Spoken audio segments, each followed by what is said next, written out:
Okay, so hi guys. This is another thing that I'm thinking of doing. I wanted to make a fire pit, but this old barbecue thing turned up, and I thought, I know I could do something with that. So this is going to be the initial mini fire pit, and I've got some shards of clay, and I want to see how they fire up in here.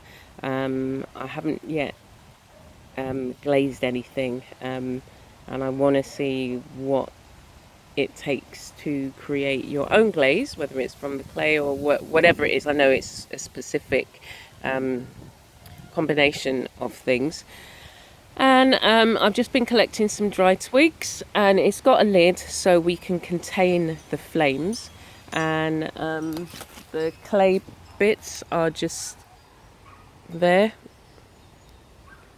I'd collected them from around the garden. Now they might have been already put in a fire pit and fired, but I'm just experimenting. Why not? You know, you've got the materials, so why not see if I can create something like that, create something from this. Now I'm not going to be firing big, large, massive pieces, but if I can do, you know, some small pots, you could fit about 4 mini small pots, or some small things that will go towards making a bigger thing.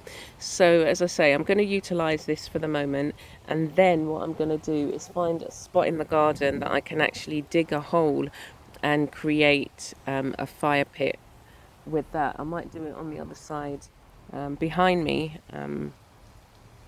where it's a bit flatter, because this particular point, it's quite, there's a slope. So realistically, when it rains, I mean, if this was left here, which the good thing is that I don't need to leave it here, I can put it back in the under storage nursery.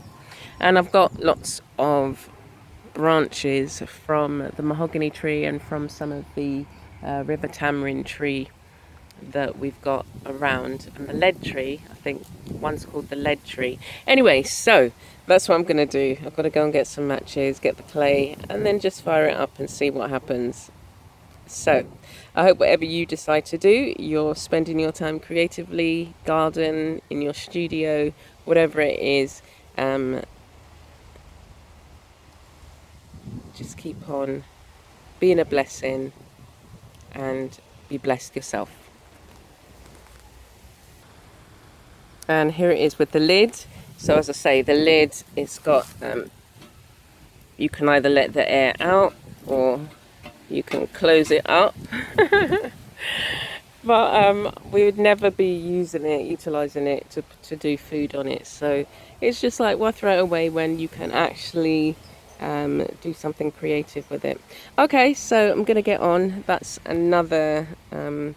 that's what I'm going to put over the sticks, and that's what, if I've got some smaller pieces, I can put that on top and it won't be so close to the fire. So, all right then, so stay blessed and be a blessing.